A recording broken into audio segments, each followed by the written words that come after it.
Niciwe umubyeyi wanjye nakundaga kandi wankundaga cyane, Josephine Nyirangirabahire, nari imfura ye, yakundaga kunyita ngo mfura yanjye.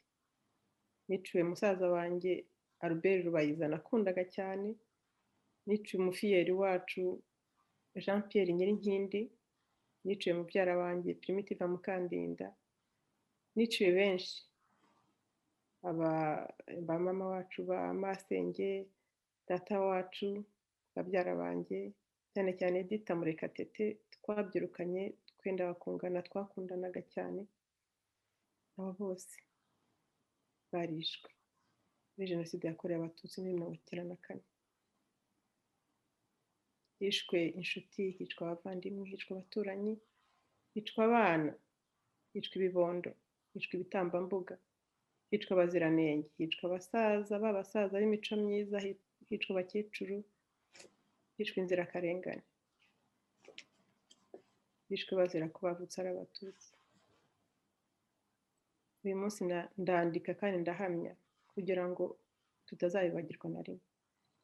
Bariho kubera ko turiho, bariho kubera ko ndiho, kandi ntibazazina bibaho. Ubundi umubyeyi narabyaye, mfite abana 2, ayo mashami ashibutse azatoha kandi nabo bazibaruka abandi. Ntabwo mwazimye kubera ko turiho. Urakoze Dr Gicari Marie José. Reka noneho ibyo umaze kuvuga tubisange mu mateka washyize muri iki gitabo wise On n'oublie jamais rien. Marie José Gicari, nguhaye ikaze mu kiganiro. Iki kiganiro nagutumiyemo turi bugaruke ku mateka washyize muri iki gitabo, igitabo wise On n'oublie jamais rien. Mu Kinyarwanda umuntu agenekereje yavuga ngo ntacyo twibagirwa na kimwe. Iri jambo wongeyeho ngo rien, turibuze kurigarukaho. Mbere y'uko rero tuvuga kuri iki gitabo cyiza cyane cy'amapaje arenga 277, harimo ubuzima bwawe, amateka y'inzitane waciyemo muri Jenoside yakorerwaga Abatutsi mu 1994. Ntabwo wari umwana, byose urabibonaga, kuko niba ntibeshye ushobora kuba wari uri mu myaka 25 aho ngaho. Wavukiye i Karongi muri Kibuye. Jenoside ikorerwa Abatutsi wari i Kigali muri kapitale y'umujyi w'u Rwanda. Uyu munsi ukaba uri Quebec muri Canada, aho wubatse ufite n'abana 2, umukobwa w'imfura akaba afite imyaka 17, umukurikira w'umuhungu nawe akagira imyaka 13. Ukaba ufite doctorat muri sciences de l'éducation wavanye muri Université ya Quebec. Uyu munsi nkaba nifuje ko twongera kuganira ngo tugaruke byimbitse kuri aya mateka washyize muri iki gitabo On n'oublie jamais rien. Dr Marie José Gicari, nagira ngo guhe ikaze wongere tubwire amateka n'impamvu wanditse iki gitabo. Ndavuga ngo wongere kuko ko iki gitabo kigisohoka twigeze kubikomozaho gatoya, ariko uyu munsi ndashaka ko tuve imuzi. Umuntu uri i Karongi, uri muri Nyabihu, uri ahantu muri Byumba quelque part, uzumva iki kiganiro cyacu akamenya ibikubiye muri iki gitabo.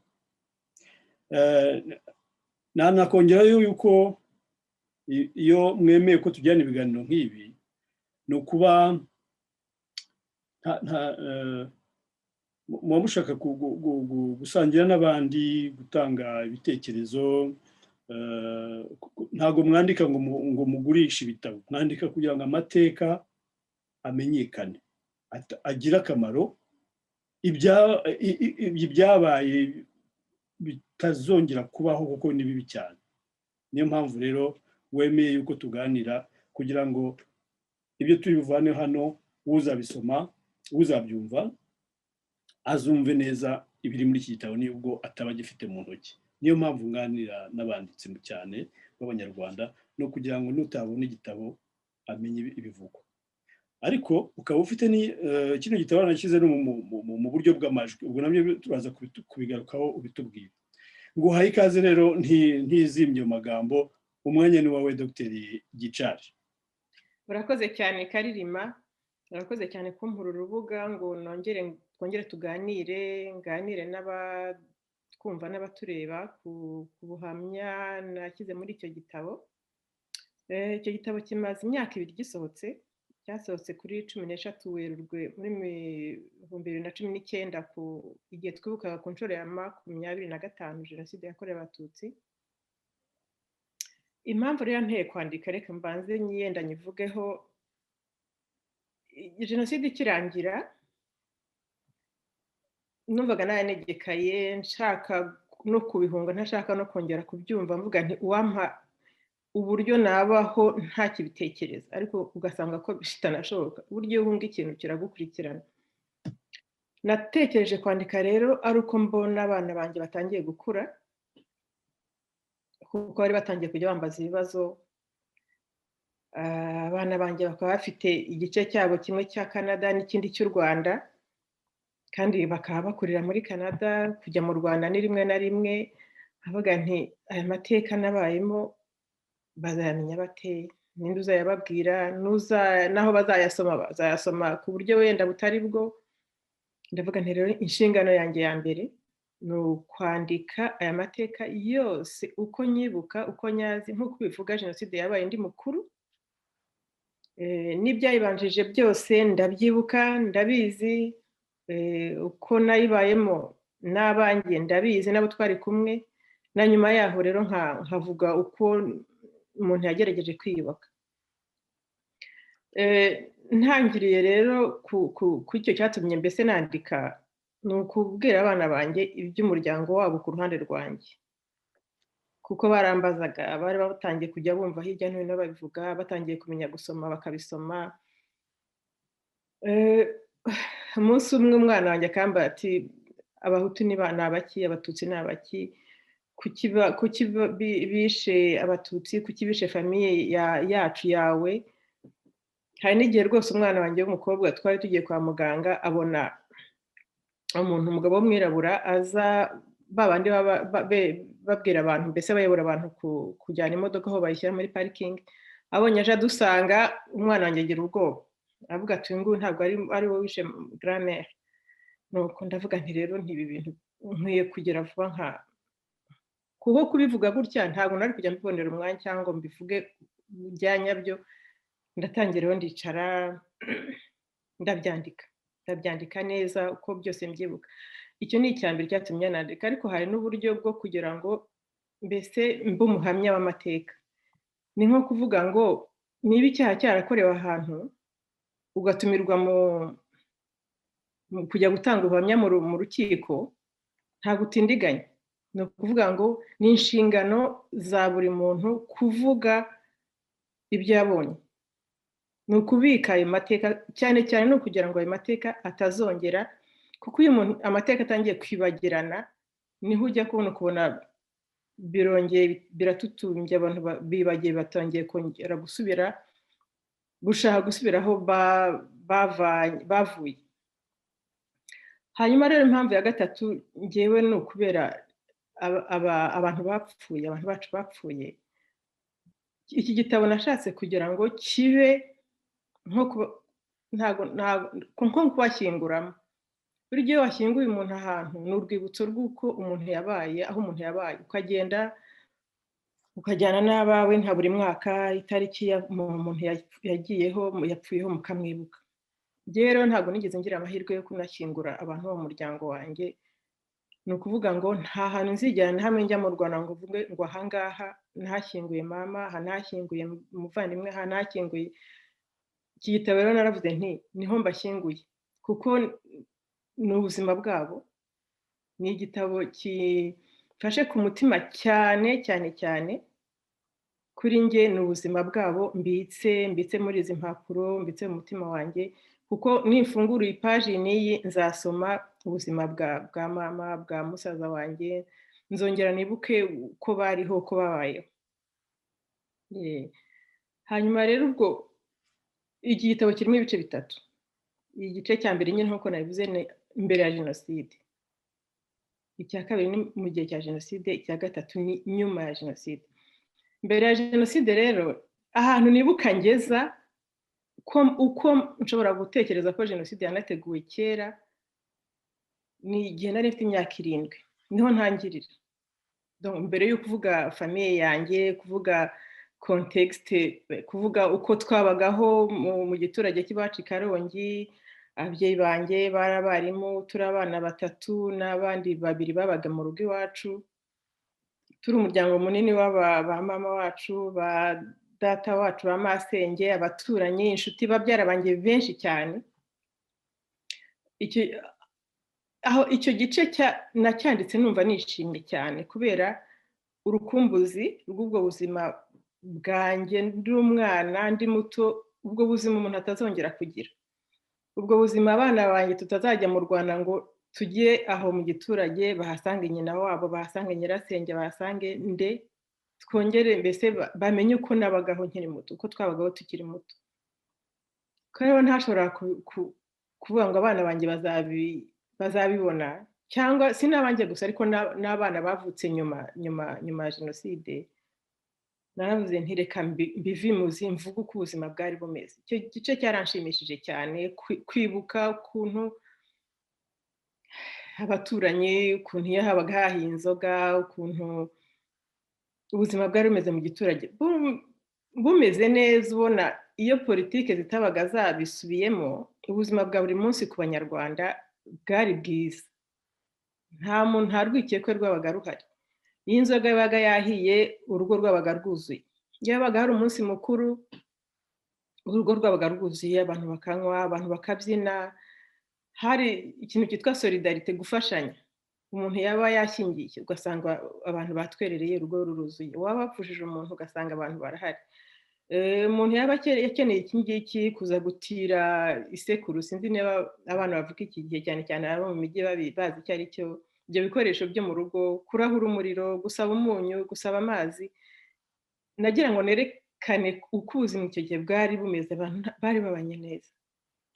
Noneho rero naje kugira igikomere cya mbere mfite imyaka 7, aho mu ishuri umwarimu watwigishaga, nimukiye mu mwaka wa 2, ndabisobanura, yaduhagurukije aravuga ngo abahutu ngo muhaguruke mujye hano. Mbona abana barahagurutse, iryo jambo ni ubwa mbere nari mbyumvise. Noneho arongera avuga ngo abasigaye ngo abanari ngo muhaguruke, ngo inyenzi ngo bwangu, ariko ubona ari nka gurupe irimbi, ashaka ko abana bagiye ku ruhande rw'abahutu mbese baseka, agakoresha amagambo abana bagaseka, ngo inyenzi ngo abanari rero ni ijambo bitaga abatutsi kubera iparti yitwaga inar, yari iy'umwami, kubera ko muri 73 umwami hari hashize igihe kinini atakiri, ariko iryo jambo bakarigumana. Uwo mwarimu rero ngo yari umuntu wo muri Parimehutu icyo gihe, niko naje kubimenya nyuma. Noneho rero ngiye nsigara nicaye, nashaka kujya ku ruhande rw'abahutu kubera ko abana b'inshuti zanjye ariho bari bagiye akanyicaza, nkayoberwa ibyo ari byo. Noneho rero n'abandi abo yise ngo inyenzi cyangwa abanari bahagurutse, nanga guhaguruka. Ko icyo gihe mama yigishaga mu mwaka wa mbere iruhande, papa nawe yigisha mu wa 4 ku rundi ruhande rw'ikigo.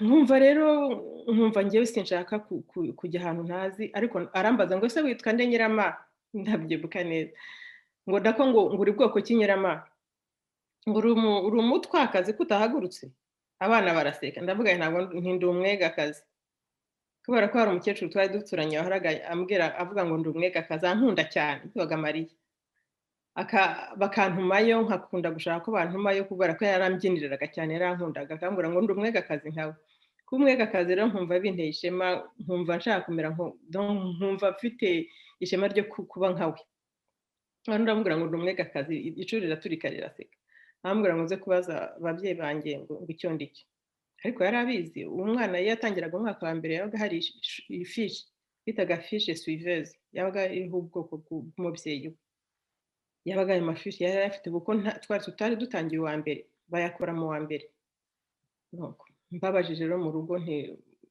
ndabibagura byose uko byagenze mbona ikibazo kiravutse nyine mbona ko hari ibintu bikomeye cyane ariko badashobora kunsobanurira nuko barambwira ngo uzamubwire ko uri umututsikazi nsubiye ku ishuri rero ndabimubwira ariko icyo gihe ikibazo cyarakomeje nta muntu wigeze ansobanurira ibyo ari byo ukabona umwana musangira mu rugo wo mukinana akajya hamwe nanjye nkajya ahandi ibyo sinabyumva ariko nk'amezi make cyane mbere y'icyo gihe cyangwa nyuma ndibuka ko hari abanyeshuri twari duturanye n'ishuri rya École Technique Féminine ry'abakobwa ku Mubuga twabitaga interina babaga bambaye amashati yererana bajya gutembera ku cyumweru tukabona ni beza basa n'inyange ku mutima rero nkahora mvuga ngo nanjye ngo nzaba interina nyuma mu myaka yarashize icyakora byaranabaye kuko niho nagiye kwiga secondaire ndibuka rero hari abakobwa b'interina baje biruka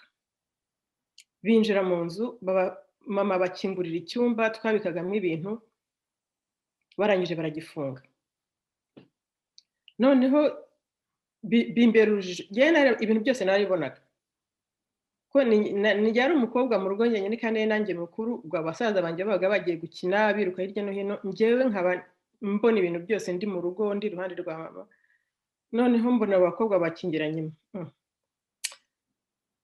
nabyo biranjijira sinamenye igihe bagendeye ubwo rero nyuma y'icyo gihe niho umunsi umwe nari nagiye guca amashara yo gusasira ikawa ry'ishuri hari igihe donc twari dufite ikawa ry'ishuri noneho rimwe mu cyumweru tukajyana amashara yo kurisasira noneho nagiye mu rutoki hepfo y'iwacu guca amashara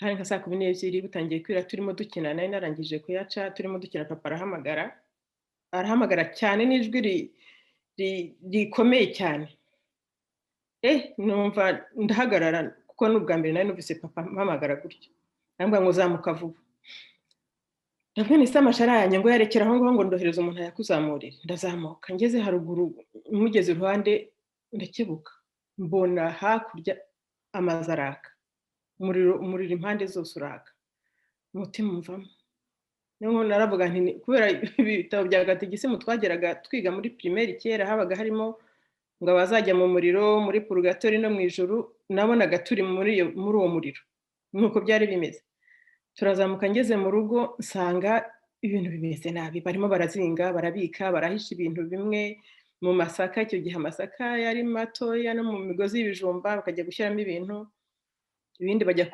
kubibitsa ku mucuruzi twari duturanye baratubwira ngo nitwambare imyenda tugerekeho n'indi myenda ishyushye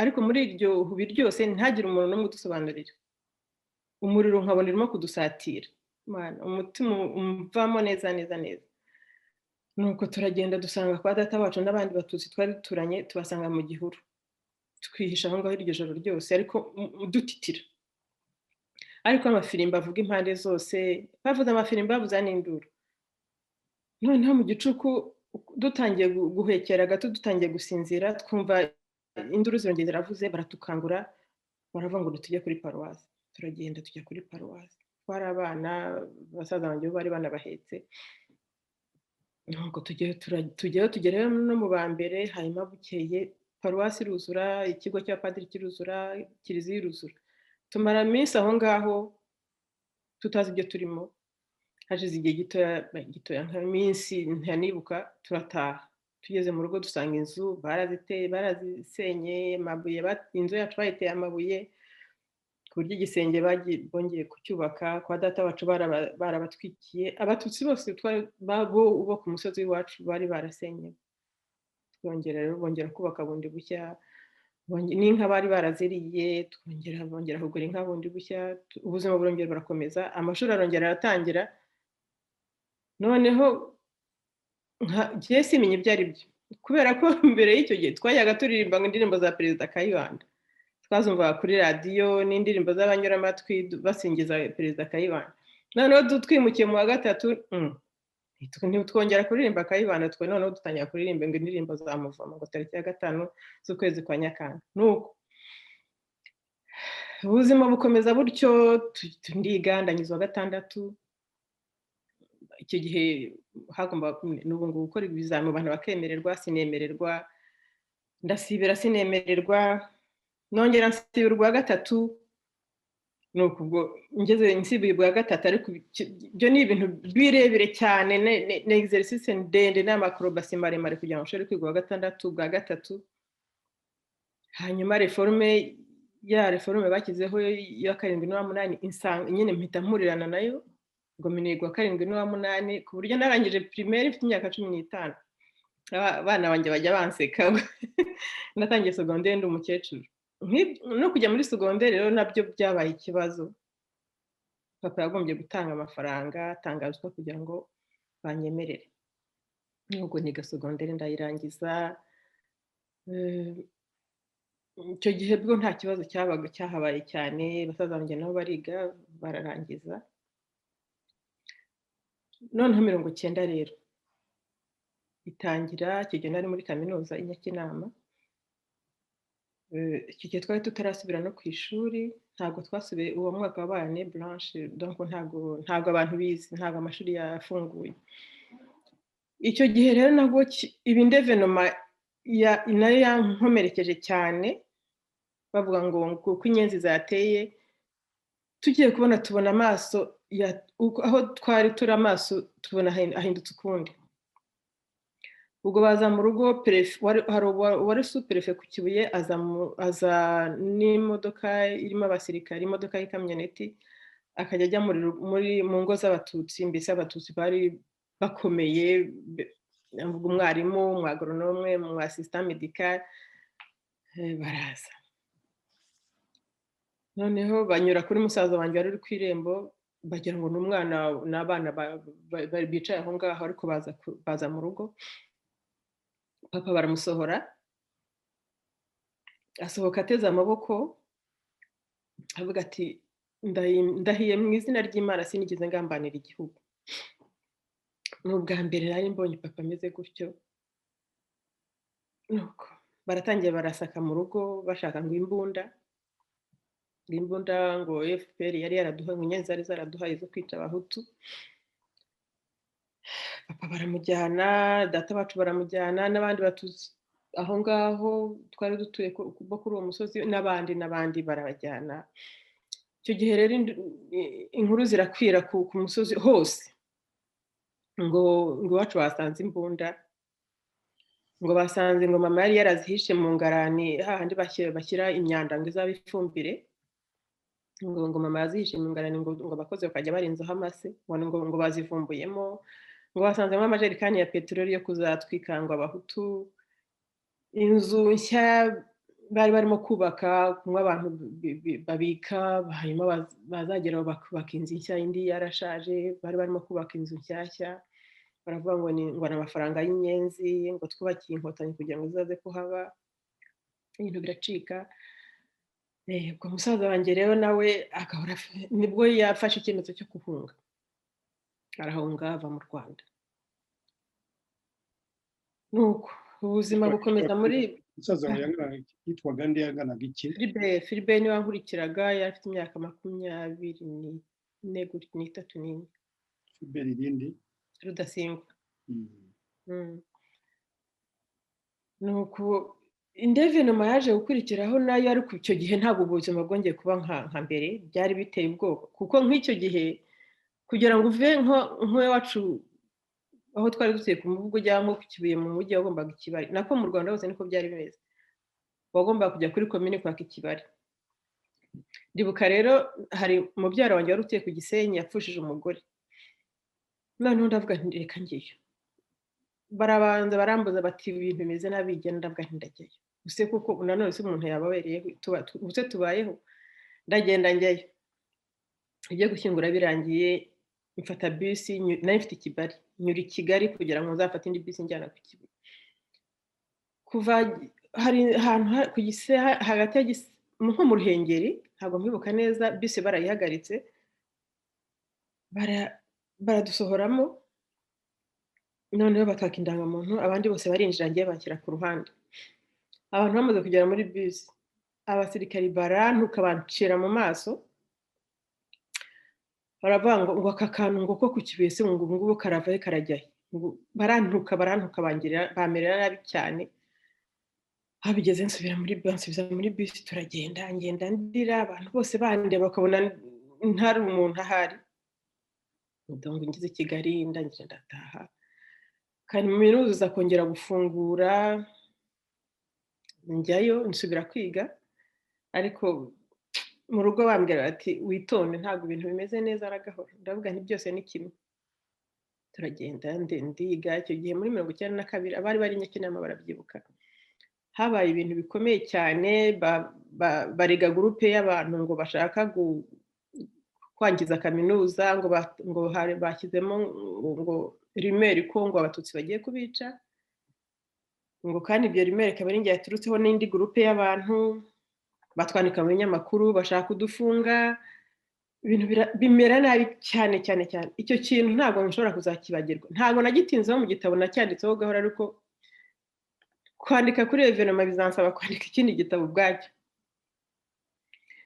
Ubwo rero ibyo birarangiye, ndashinyirije, ndije umwaka urarangiye, reka njye rero noneho mu kwa kane muri 1994 nyine jenoside yenda gutangira. Ariko hagati aho hari n'ikindi gihe twari tuvuye muri Université Nyakinama tugiye muri vacances, tugera ahantu hari ku giti cy'inyoni, uvuye muri Kigali ugiye nko mu majyaruguru, hari bariyeri iteye ubwoba, abantu bose barayibuka. Icyo gihe rero reka tuhasange noneho abasirikari b'Abafaransa n'Abanyarwanda n'abajandarume, noneho nanone batuvana mu modoka, ntanze indangamuntu nyiha umusirikare w'Umufaransa, ahita yarebye handitsemo tutsi, ahita ayihereza umujandarume w'Umunyarwanda. Abatutsi bashyira ku ruhande, Umufaransa aratangira arasaka, twenda atera hejuru, twenda tw'imbere, udukoresho tw'isuku twacu, mbese bya bintu wumva biguteye agahinda n'ipfunwe n'ikintu se kubera iki.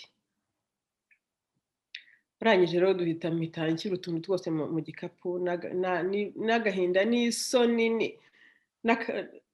turakomeza turagenda.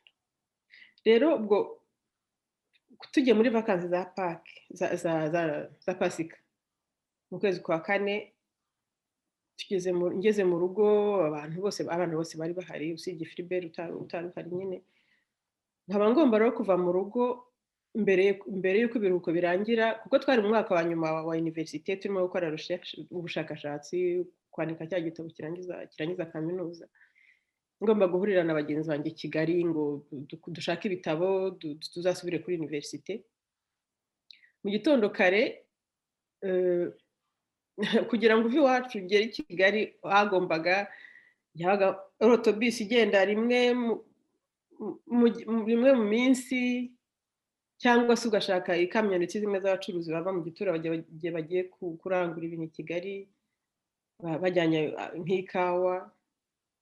Umucuruzi wacu rero yagombaga kugenda kare cyane, nka saa 9 saa 10 ku itariki ya 6. Urumva ku mugoroba, ku itariki ya 5 ku mugoroba, muri iyo minsi yabanje, abantu bose bari bazi ko turi aho ngaho twese. Ntawe wigeze mbona rero ngenda, kereka nyine abantu bo mu rugo. Papa arabyutse aramperekeza, n'umukozi wo mu rugo n'umuhungu wari umufiyeri wacu bangeza kuri iyo modoka. Uwo mugabo witwa Claude, turagenda tugera i Kigali nko mu masaa yine saa tatu saa yine ku mugoroba rero niho bavuze ngo indege ya perezida Habyarimana barayirashe nuko ndavuga se ndasubira ku kibuye gutuma akabyarana numva ashatse mburaho ndigitira kuko kuri njyewe ibyari gukurikiraho byari kuri njye byari biteye ubwoba kuko muribuka muri iyo minsi yabanjije igihe habagaho impfu z'abitwa ba Katumba n'iki ikintu cyose cyakomaga abatutsi baricwaga navuze noneho niba ari byo niba Habyarimana apfuye nta n'icyatsi kiri busigare navuga nti mana mpinzira ntaye nze gupfana n'abanjye mu gitondo kare amasasu yarayavuga naho duturanye mu gitondo nibwo baramukaga bavuga ngo abantu bo kuva mu ngo n'iki bigeze ku manywa haza abasore twari duturanye iyo famiye nari ndimo baravuga ati abantu babamaze barimo kubica ingo z'abatutsi barimo kwa nakababishe turagenda duhungira ahantu muri Sera ni centre yigisha indimi yari y'abapadiri bera hariya mu Kiyovu tugezemo dusanga ahubwo centre iruzuye abantu bahunze abantu bari batuye muri ibyo bice bahungiyemo abana barira mbese ukashaka icyatuma isi yasamwa ikumire ukakibura tuguma aho ngaho amasaha makeya nyuma baza kuvuga ngo habaye hatoya abantu bamaze kuba benshi abagore n'abana bajya muri Saint Paul ni ikigo nacyo cy'abapadiri kiri hirya gato ya Sera gifatanye na Sainte Famille urabivugamo hano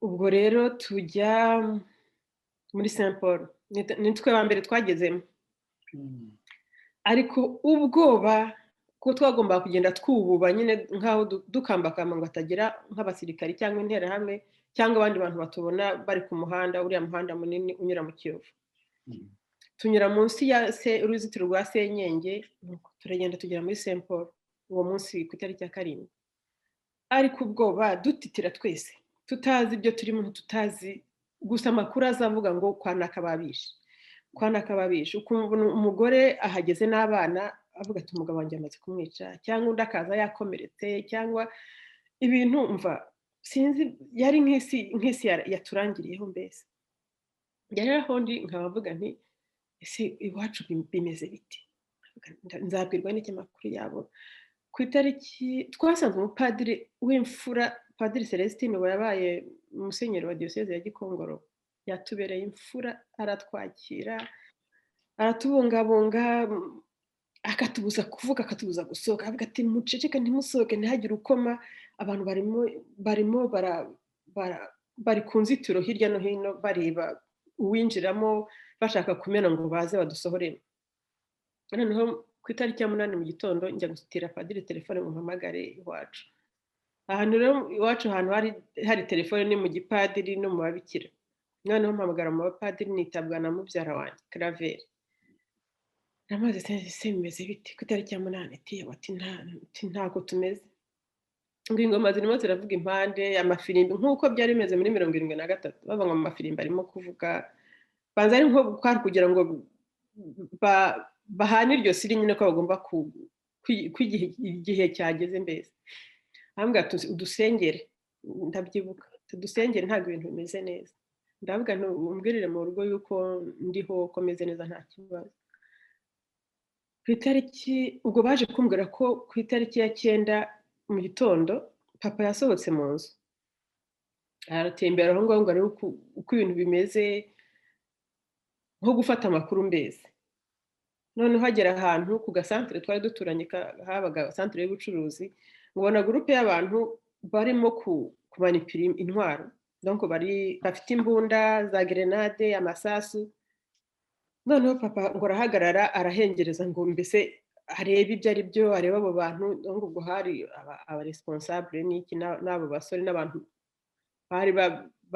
bari barateguye noneho sinzi ukuntu umuntu umwe ngo yakebutse aramubona ngo aramumenasa aramubwira ngo twabavumbuye ngo hano ngo urakora iki wakanyu kashobotse papa ngo hagenda we aragenda agimera avuga ati biracitse nimugire vuba muhungire mu babikira cyangwa mu kiliziya, abwira mama n'abakobwa, hari abakobwa babiri mu rugo, mubyara wanjye n'uyu mukobwa wahabaga, ati nimugire vuba. Noneho papa we na musaza wanjye n'uwo mufiyeri we baragenda bahungisha inka. Kuko papa we bari no muri 92 sinayivuze nabwo byarabaye, batangira gushaka kurya inka z'abantu muri 90, muri 73 ho inka zakurikiraga abatutsi nyine. Ubwo rero papa aravuga ati reka duhungishe inka tuzijyane mu misozi yo mu Bisesero.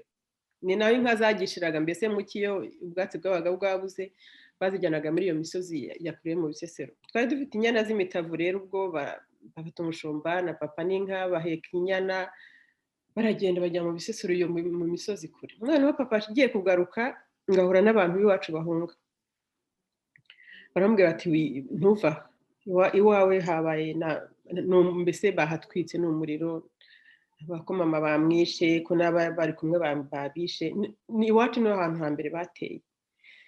Papa rero aguma mu Bisesero gutyo na basaza banjye, abantu batangira abantu benshi batangiye guhunga uwo munsi, bajya mu kiliziya baruzura, bajya mu Bisesero cyane cyane, bagiye muri iyo misozi benshi cyane.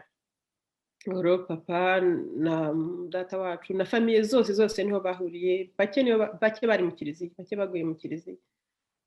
Nanjye rero ubwo tuguma muri Saint Paul amezi, ariko habaga hari igitero cya buri munsi. Ubwo wajya kumva abana twabaga turi kumwe, abana barakina ibyo ari byo byose bakomeza kuba abana, ariko iyo bumvaga ngo zaje, iyo bajya kubona ko abana batangiye kwikoraho pipi, batangiye kurira, akabwira umuntu mukuru ngo nterura, ngo mpisha, nuko tukareba mu madirishya ngo zaje. Iryo jambo zaje byabaga nko gusamba kwa buri munsi. Bakazamuka bakajya mu madorutwari, mu byumba muri Saint Paul, mu byumba aho abantu babaga bari, bagafata abo bashaka. Ni nko babanje gufata abo baza, abo bashaka bari ku marisite, noneho bagafata n'abandi uko babishaka, bakabamanukana bakabajyana mu Kiyovu, hari ibyobo bacukuye, bakabarasa bakabajugunya muri ibyo byobo. Ejo bakongera, buri munsi. Hari umunsi rero bari bagiye kutwica twese, batwicaza mu kibuga, ariko ku 22 z'ukwa kane twese turicara, hari abasirikari noneho bazanye imbunda bazishyira ku mpande zose z'ikibuga. Urabona nka trépied y'iyo appareil photo yawe, n'ubwa mbere nari mbonye ibyo bintu, bazishyira kuri trépied, donc buri wese inyuma y'imbunda ye, bategereje ko babaha amabwiriza yo kugira ngo barase. Twari benshi, twicaye benshi cyane.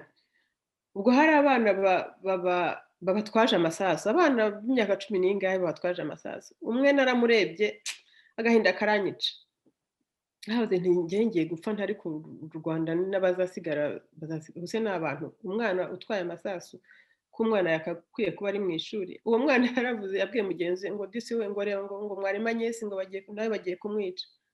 Uwo mwarimu Agnes rero n'umwarimukazi nawe twari twicaranye, nyine nawe agiye gupfa. Uwo mwana yigishaga, nkavuga nti buriya atekereje iki, ubona umwarimu yicaye hasi bagiye kumurasa. Nyuma rero ntago baje kuturasa, baratubwiye ngo ntitugende, sinzi aho amabwiriza aho yavuye. Urumva hari imishyikirano ya FPR na guverinoma y'u Rwanda yo guhererekanya impunzi.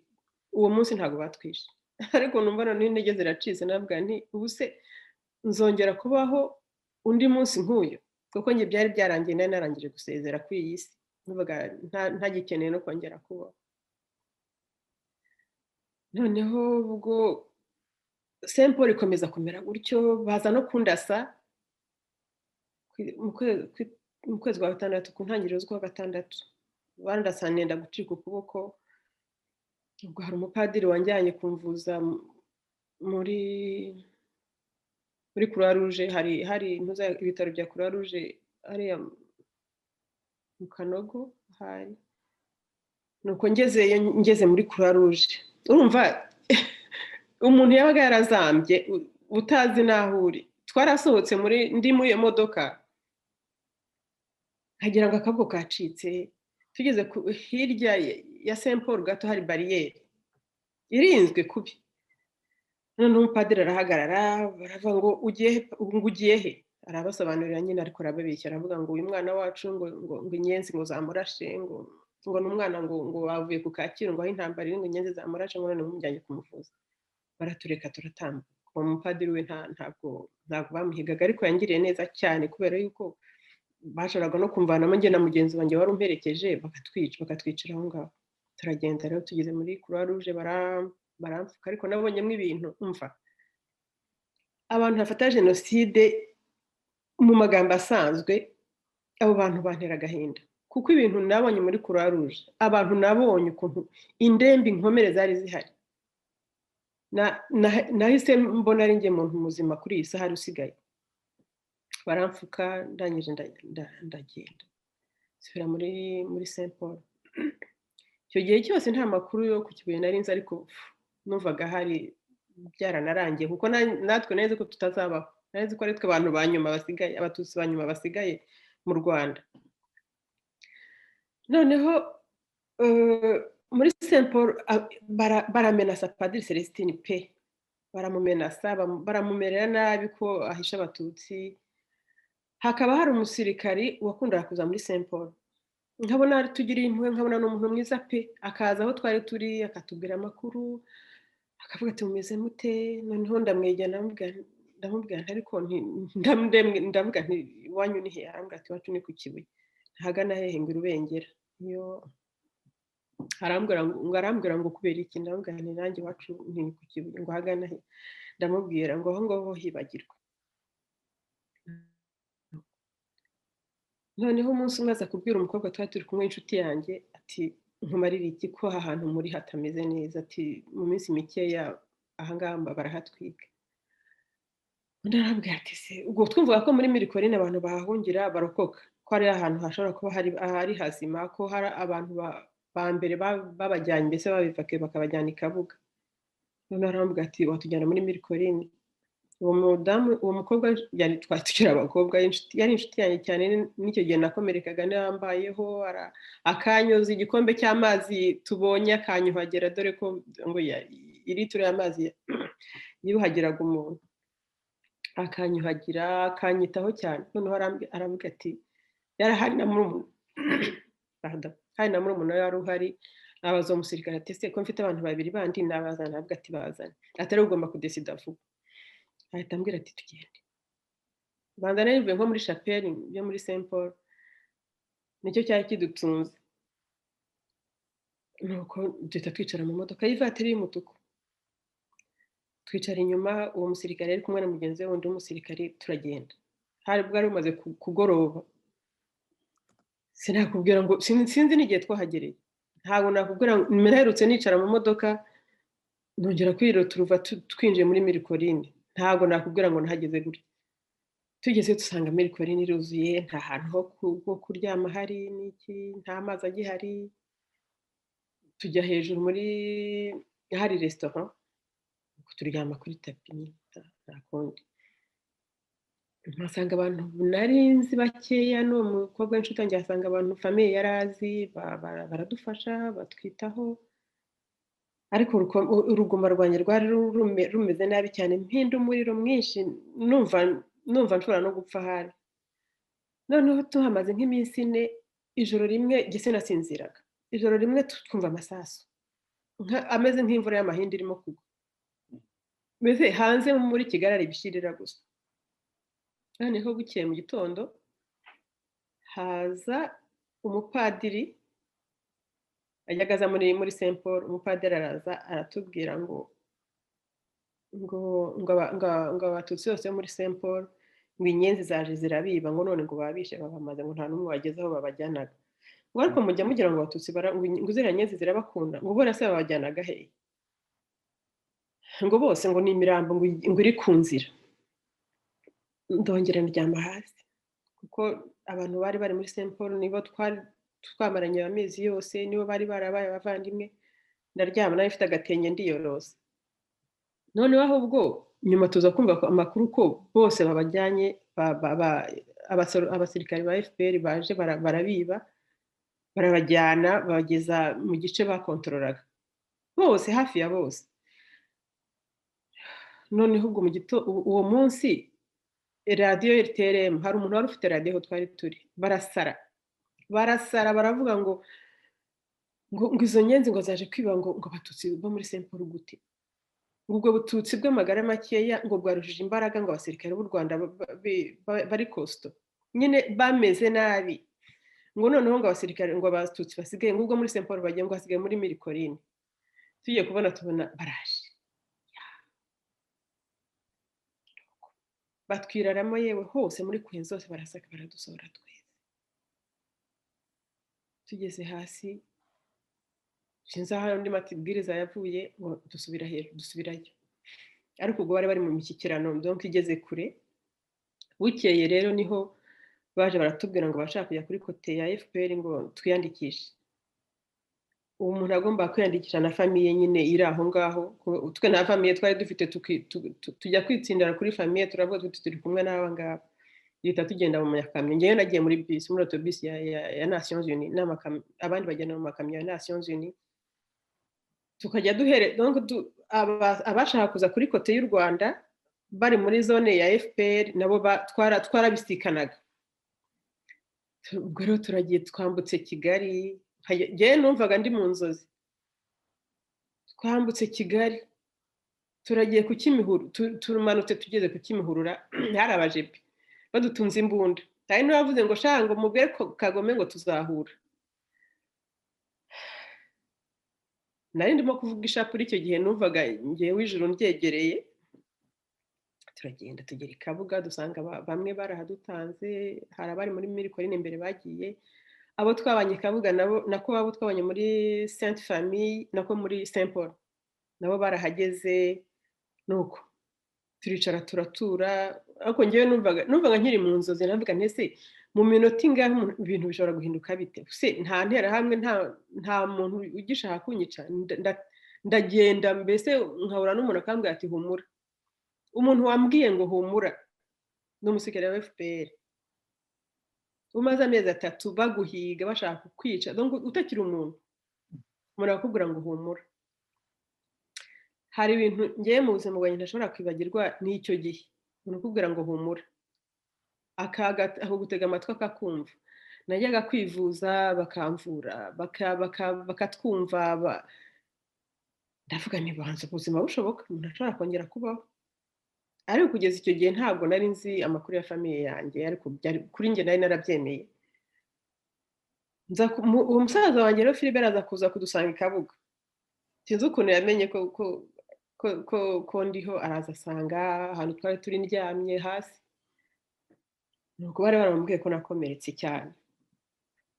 Niyo wari mu gisirikare muri icyo gihe intambara yari ikiriho, Kigali yari itarafatwa, byagombaga uruhushya mbese ruri special. Nuko asanze nyine ndaho ngaho, yongeye kugaruka n'inshuro imwe kuko yaraje arambwira se mufite iki, mumeze mute? Nuko yongera kugaruka, tuzanira amata, tuzanira isukari, ariko hari n'undi mubyara wanjye nawe bari kumwe.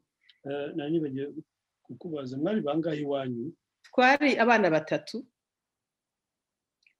wongeyeho uwari fiyeri wa papa wareri iwacu, hanyuma n'umubyara wanjye nawe wabaga iwacu, n'undi mwana w'umukobwa nawe wabaga iwacu. Gutyo ubona mu miryango y'Abanyarwanda akenshi muri famiye habaga harimo abantu benshi baba gutyo bagahinduka abana ba famiye.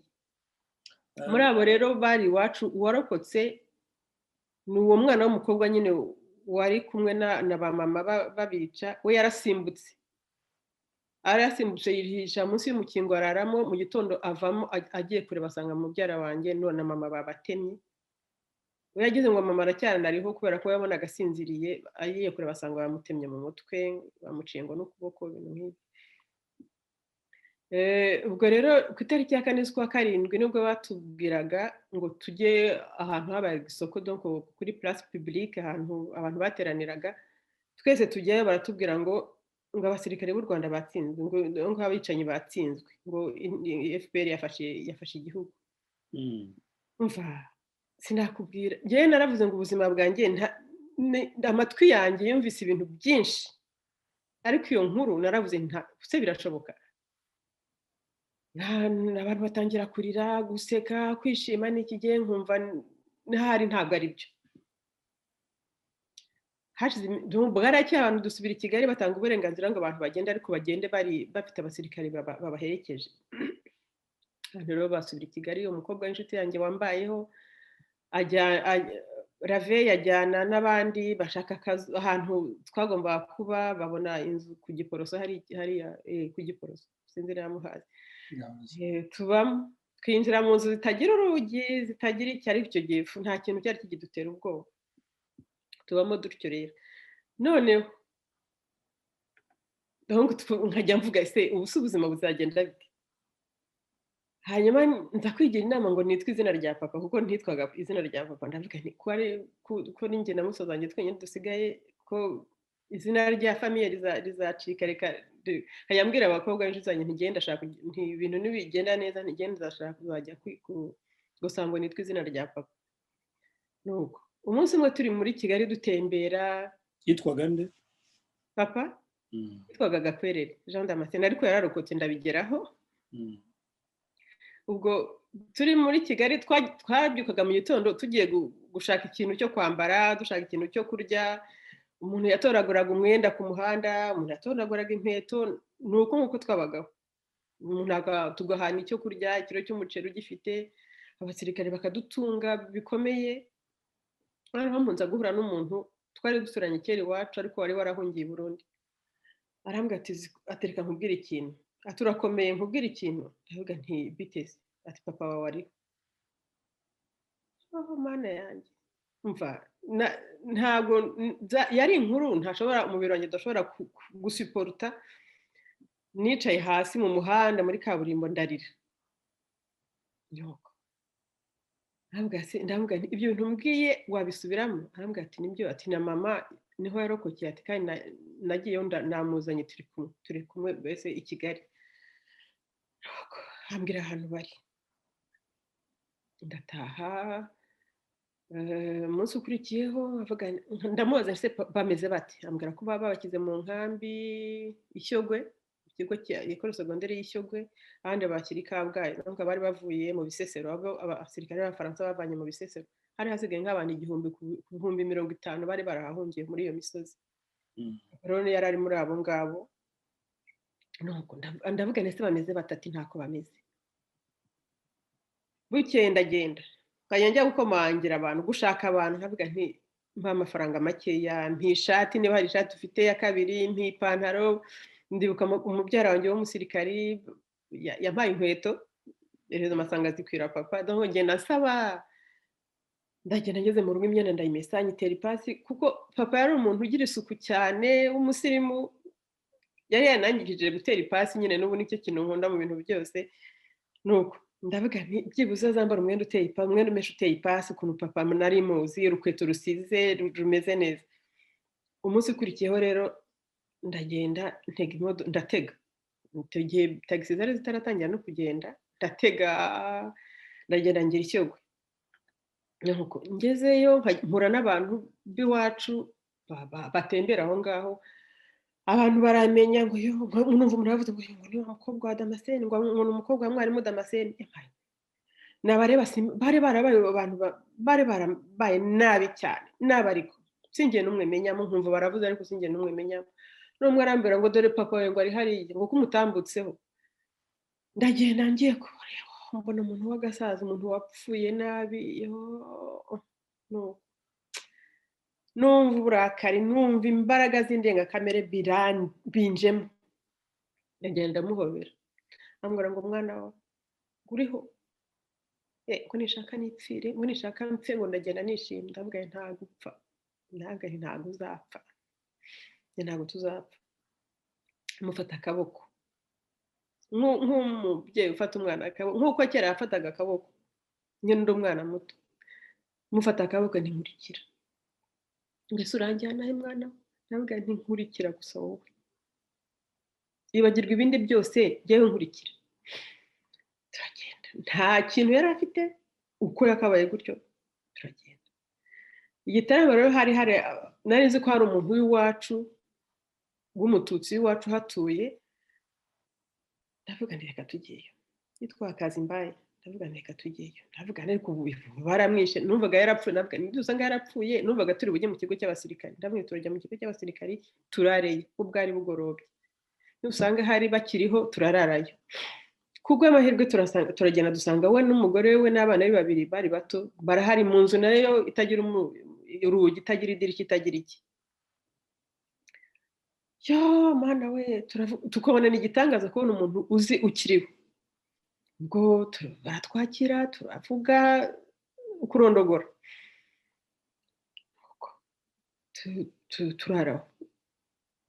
turaraho ngaho ariko papa karara yishima baduhaye matora simple matora y'umuntu umwe tuyiraraho njye na papa turi babiri hasi aho ariko ibyo ntacyo byari bitwaye arara yishima yari yararwaye inda kubera kuba mu gihe uri amezi 3 mu gitondo turabyuka kare cyane turagenda tujya ku muhanda avuga ati si mwana ati nasigariye kukurushya turangira ati wandetse nawe ndakureka sinkurikira navuga nti tugende tujya ku muhanda dutega imodoka hari imodoka za minuwari zacyuraga impunzi zivuye mu bihugu byo twari duturanye yamakamyo afite amahema ndayitega papa amushyira imbere ngenge inyuma turagenda narabwana mutugeze kuri stade amahoro stade amahoro niho hantu hari hazwi Kigali kubera hari quartier ya minuwari tugera kuri stade ntabwo hari kure yo kugiporosa aho twari dutuye n'abakobwa turamanuka tugera mu rugo papa twari twaramukorera icyumba nuko tugerayo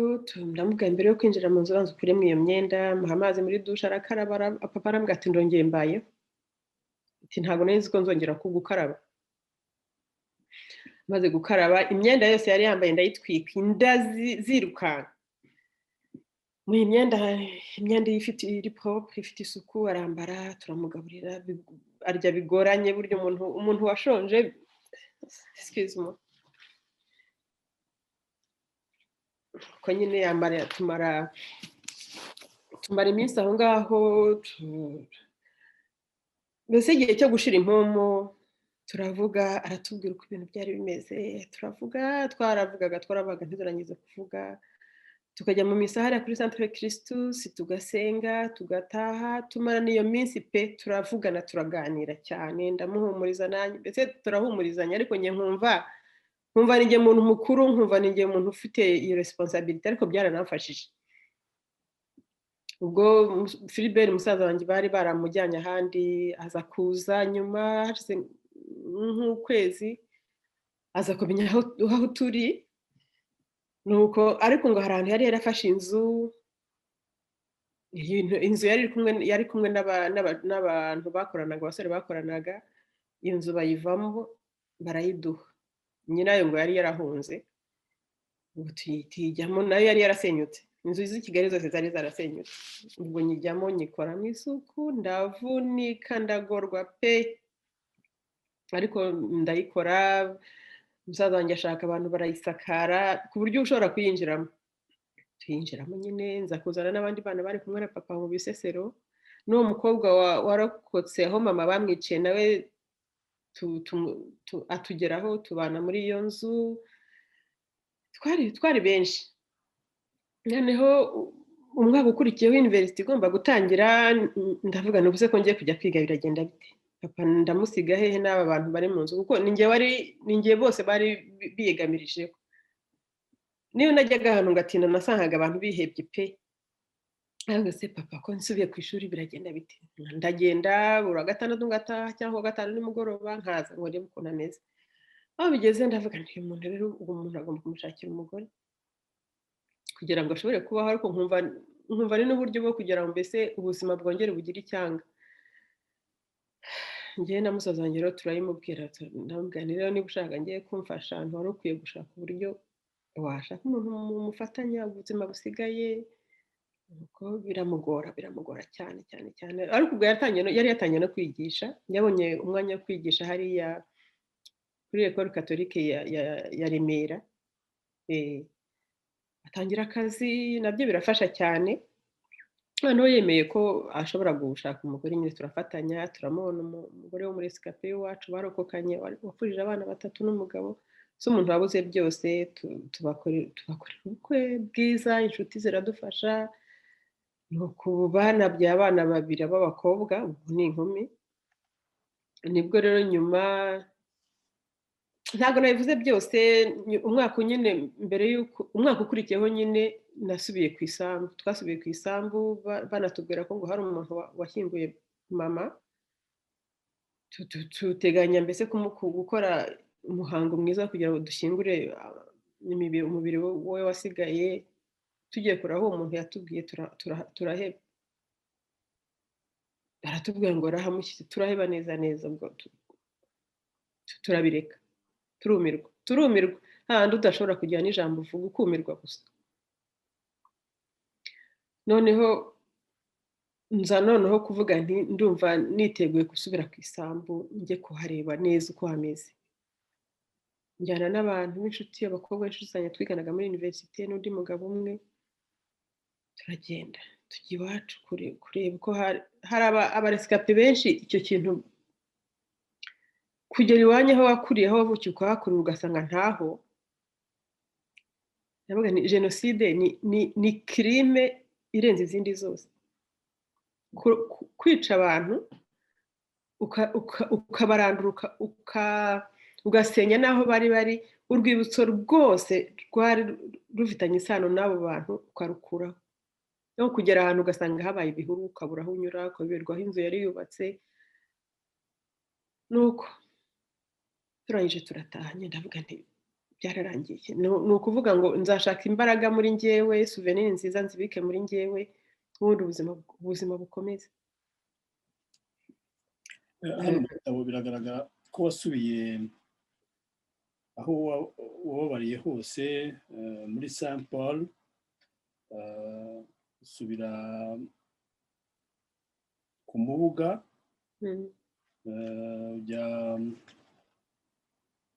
ujya ndetse no n'iwanyu ku ivuko nyine washyizemo hano ujya no ku rwibutso rwa Bisesero wakoze ni traverse mu buryo aho urabona uri iwanyu mu matungo wafashe hano hari ifoto ifite ibyo ivuga byinshi kuko ufashe amatafari y'inzu yanyu basenye urayaterateranya uyifotorezaho hari nayo nazanye hano mfite muri Canada mfite mu nzu yanjye bifite icyo bivuze ni uca no muri Saint Paul werekana aho mwari mwihishe batima ya Saint Paul habaye ahantu iki gihe ndakeka ko hari ku muryango naho wari wihishe ni ku karyango kaho wari wihishe ni hariya ariko se ntashobora gukingura ngo ninjiremo abantu tuba turi kumwe nyine naraberekaga nti nahangaha ni igitabo rero kirimo amateka yawe mu buryo bw'umuresikape uko yabayemo urerekana hano n'amafoto y'ababyeyi bawe harimo papa wawe harimo Albert n'umuna wawe mama wawe amafoto mbese bose urageraho ukabaranda hommage ayo nashoboye kubona mu mafoto uko abantu benshi amafoto yarishwe kerekana akarere k'iwanyu ukuntu kari keza fete ni igitabo kiri documenté uravuga ukavuga abawe ukavuga amateka ya mbere uko mwabagaho muri mbere ya jenoside yakorewe abatutsi mbere yaho gatoya muri za 90 ukagaruka muri 94 byerekana ukuntu ubuhamya nk'ubu bufite akamaro kuko ntabwo uhita winjira muri 94 werekanye akababaro uko katangiye uri umwana uzi ubwenge ufite imyaka hafi muri za 15 ugenda ubibamo kuzamuka kugera kuri 25 aho jenoside yatangiye uri mukuru ubibona byose. Birafasha rero kumva ubuhamya bwerekana ukuntu byatangiye kugera uyu munsi uko ubayeho, ukaba uri umubyeyi w'abana babiri, ufite akazi kawe, ufite umuryango, ushobora kwicara ugatuza ukandika igitabo, ibyo wabayemo ukabishyira hano. Ni processus nziza yo kureberaho.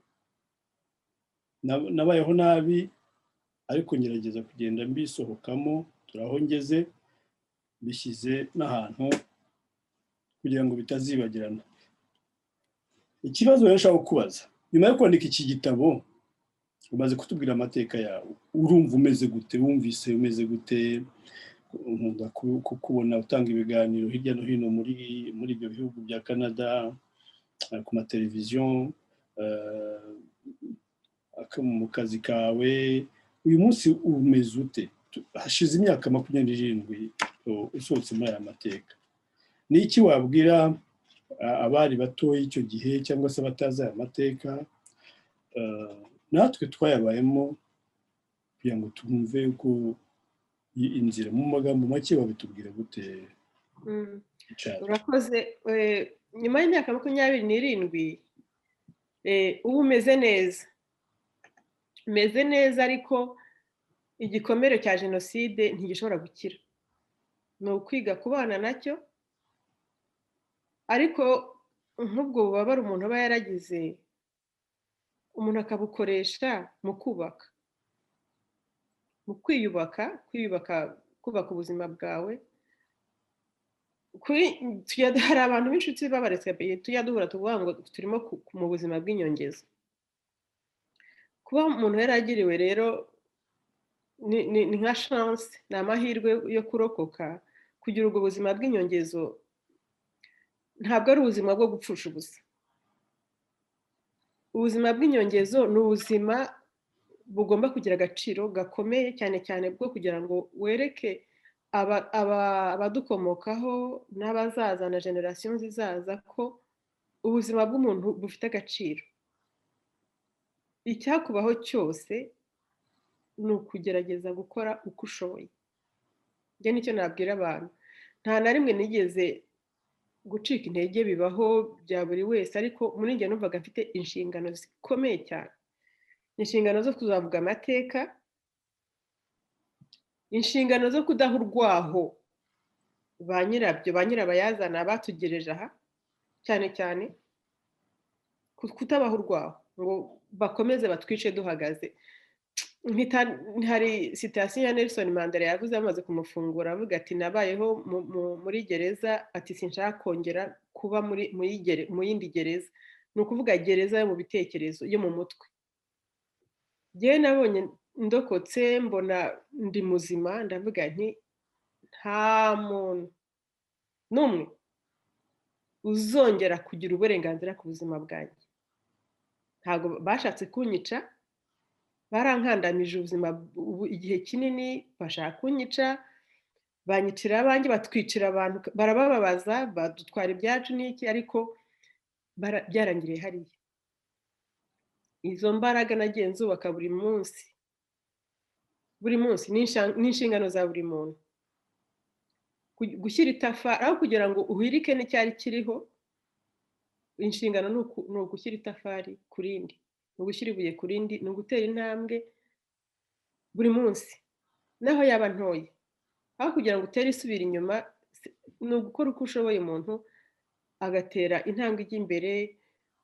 Ni inshingano zo kubaka mu byo tuvuga, mu byo dukora. Nka mu gitabo cyanjye nta na hamwe nigeze mvuga izina ry'umuntu wangiriye nabi. Hari umuntu nasanze twahuye nsubiye iwacu yambaye ishati ya papa, umuntu twari duturanye, batubwira ko yaje muri ibyo bitero, ariko mu kumuvuga ntago nashyizeho izina rye ry'ukuri. Naravuze nti ubucamanza bwakoze akazi kabwo, nibwo bukora akazi kabwo. Ndavuga nti ariko simvuga izina rye kubera yuko abana be cyangwa abuzukuru be sinshaka ko bazambara icyo cyasha cya se. nuko abantu bose bagize uruhare rubi muri biriya, nta muntu nigeze mvuga mu izina. N'uwo mwarimu wanyigishije mu wa kabiri watuhagurusaga nagizeho Monsieur M no Monsieur B, Monsieur B, ntabwo nigeze nshyiraho izina rye kubera ko umwana w'umukobwa twiganaga muri iryo shuri twakundanaga kubi, yaransetsaga, nubwo twari abantu bahorana buri gihe. Natekereje rero uwo mwana we, ntekereza yenda bamukomotseho, ntekereza yari afite abana beza uwo mugabo, abana bagwa neza. Nangare nabikoze ku bushake. Habuze ntaho kugira ngo ume muri iyo gereza bashatse kudushyiramo, yewe nayisohotsemo. Anyibukije ejo nagiye ikiganiro na Patrick de Saint-Exupéry, igitabo yanditse cyitwa La Traversée, narakibonye. We ntabwo yumva ukuntu abarescape, abantu barokotse jenoside, impuhwe zabo. Avuga ati ntabwo ari ukuvuga ko adashaka ko bagira impuhwe, ariko atangazwa n'ibyo urimo uvuga hano nawe, ni ukubona amagambo atarimo hene, atarimo urwango no kwihorera. Amfete ni ukuvuga ngo ugira urwango kubera ko warutojwe. Utaratojwe urwango sinzi ahantu rwaturuka, kuko abo bantu baraduhemukiye cyane. Ariko sinzi, ni ukuvuga ngo souvenir twari dufite za mbere ntago zasibanganye. Nk'uwo mwarimu, uwo mwana we w'umukobwa twiganaga ari inshuti yanjye. Ntago nshobora gutekereza kuba navuga ngo have niduhura numve mwanze, banza ntabishobora. Urwango rero iyo utarutojwe biragoye kugira ngo urugire. Si n'urwango, ngiye naravuze nti nkomeje gutekereza ububi, ibibi twakorewe byambuza kwiyubaka, ngiye byampitana. Mbese najya mpora muri iyo gereza, bajya bampora mu mutwe. Ni ukuvuga ngo nta liberté naba mfite muri ngewe, baba bakomeza kunkorera jenoside itari physique, ariko yaba ari jenoside mbese byo kunyicira, kwica umutima wanjye, kwica ibitekerezo byanjye, kwica roho yanjye. Kandi mfite abana bo kurera, ngomba gutoza indangagaciro zindi nziza zo gukunda abantu, zo kugira ubumuntu, zo kugira ibitekerezo bizima, kuzagirira isi akamaro, kuzagirira abandi akamaro. Icyo cyemezo ni icyemezo umuntu agomba gufata cyo kuvuga uti birampa iki ibyo ngibyo, reka ndebe imbere, nkomeze ngende, kuko nibyo numva binyubaka kandi byubaka na sosiyete yacu. Erega jenoside y'Abatutsi yo aho ibera akaga, nk'uko Dr Jean Paul Kimonyo yanditse ko ari jenoside de proximité, jenoside populaire. Abantu twaraturanye, twarasangiye, kandi na n'ubu biracyakomeza. Niho rero bibera ikintu gikomeye. Nta murongo wo gutandukana urimo. Nese nti bamaze ibihano byabo igifungo ntibagarutse mu giturage, abantu ntibakomeje kubana.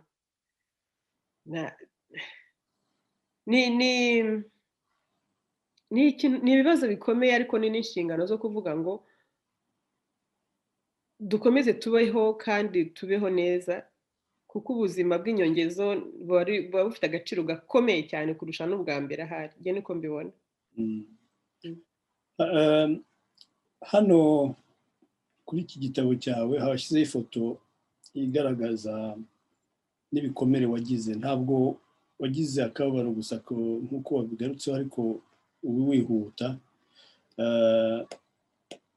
Iyo umuntu afite igikomere nk'iki ngiki, hari n'abashobora kukibona bakagira ngo ni amafiyeri y'Abanyafurika, wenda ni tatuwaje, ariko ni inkovu. Ni inkovu, ariko iyo nkovu nayo amateka yayo nuko namaze imyaka myinshi intero ipfunwe. Nta muntu, si ipfunwe ariko yaratumaga mpahamuka. Nta muntu ashobora kwemera ko ayibona. Nambaraga umwenda uhapfutse buri gihe. Nahitaga iyo nayibonaga nahitaga nsubira cyagiye, nkahita numva n'impumuro y'amaraso yahavuye mpita nkumva ngiye guhahamuka ariko nakoze terapi mbese birashira ubu ngubu nta kibazo kinteye ariko abayibona nyine bahita babona ko ntabwo ari inkovu imeze nka tatuwaje ni inkovu iri mbi ariko nta n'icyo nshaka kuyikoraho harimo abantu bajya gukoresha ibintu byo kwibagisha kugira ngo bayigire neza njyewe iyi nkovu yanjye izagumaho kugeza igihe nzaba ntakiri kuri iyi si. baragutemye barandashe barakurashe aha havuyemo isasu rikomeye.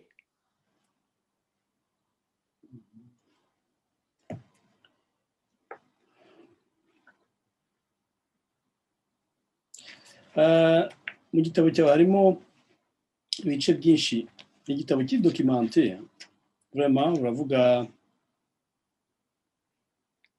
inkotanyi uravuga famille uravuga region yawe uravuga Hotel de Mille Collines ukagaruka kuri Saint Paul nk'uko nabivuze ukaza ukagera Kabuga ukavuga Kigali uko yashyizwe mu maboko ya FPR inkotanyi n'ukuntu u Rwanda rwongeye kwiyesitara bundi bushya. Ibi ni ibintu byose ugenda ugarukaho muri iki gitabo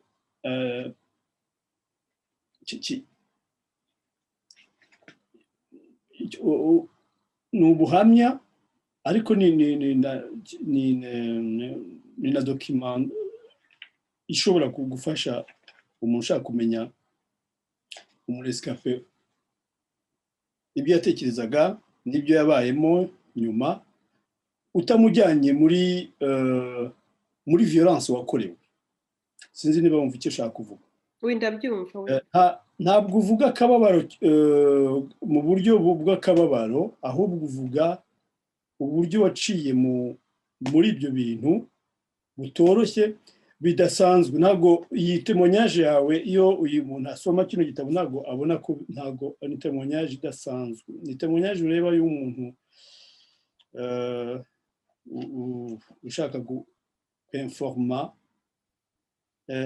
n'umuntu utari umunyarwanda ngo amenye, kuko iyo uvuga abantu akenshi usanga tuvuga jenoside ko twabaye muri jenoside tukavuga nageze aha ndihisha baraturasa baratuvana aha tujya aha mbona hariya umuntu baramwishe hano imbere baramwishe inyuma baramwishe umuntu akavuga amaraso akavuga.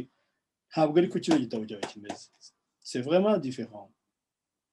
Afite igitabo nacyanditse ntekereza abana banjye kubera ko afite nacyanditse ntekereza ko bazagisoma ari abantu ba hano ntuye kuko barambazaga benshi, abana bakambaza, abantu inshuti zanjye bakambaza, handi utangira kuvuga ukubona bigiye kuba birebire ukahitamo kurekera ariko kumva hari na frustration ku buryo umuntu ugisomye.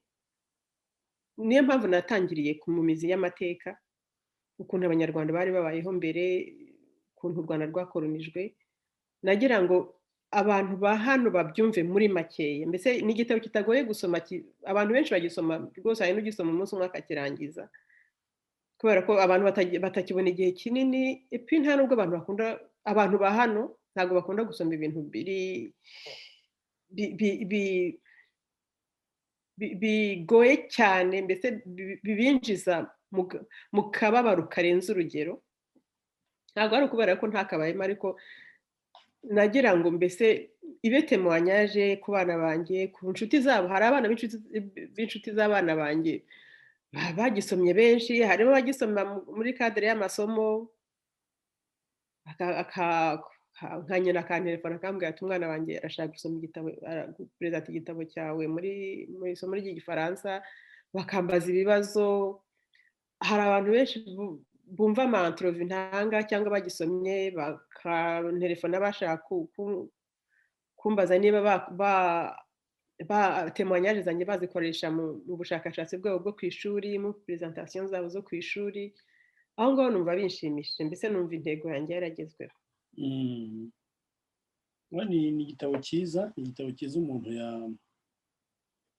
yakonseya abashaka kubwira urubyiruko uko jenoside yateguwe igashyirwa no mu bikorwa kandi bivugwa n'uwayikorewe n'uwacitse ku icumu mu buryo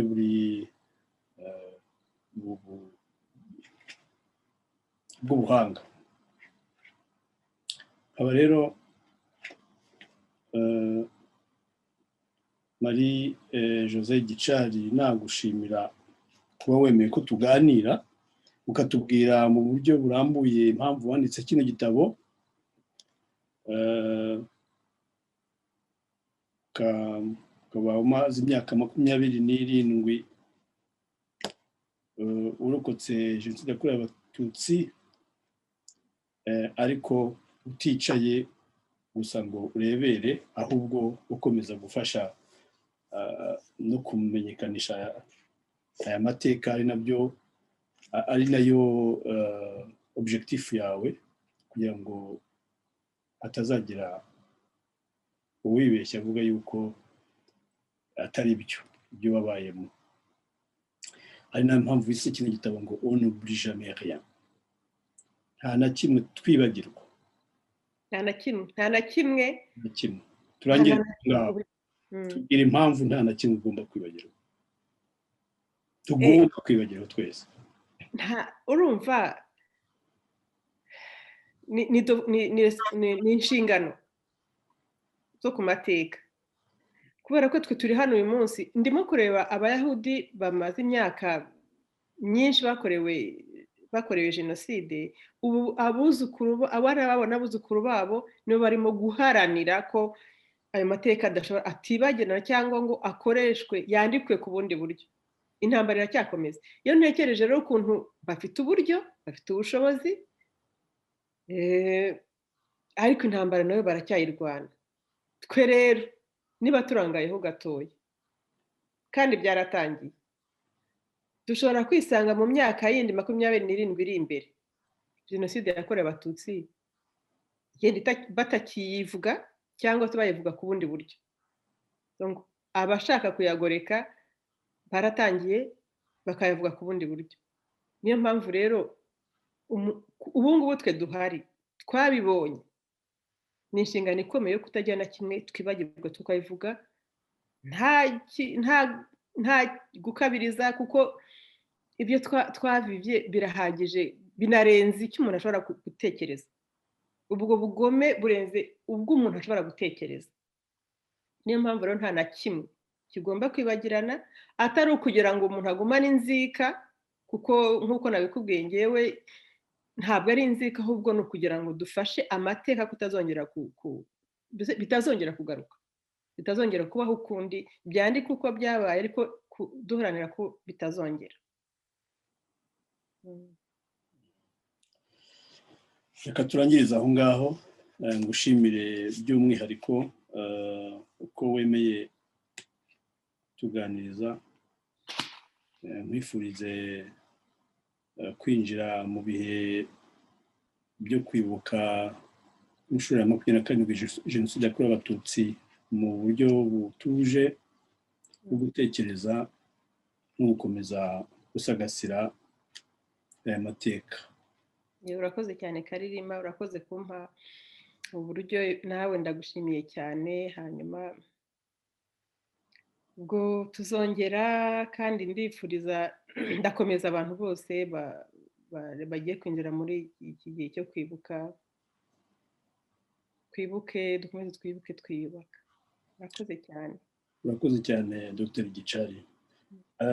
Dusubiza abanyarwanda bose baho ngaho muri ako karere mutuyemo ka Canada na Amerika, ubwo Imana y'u Rwanda ikomeze ibarinde naho gutaha.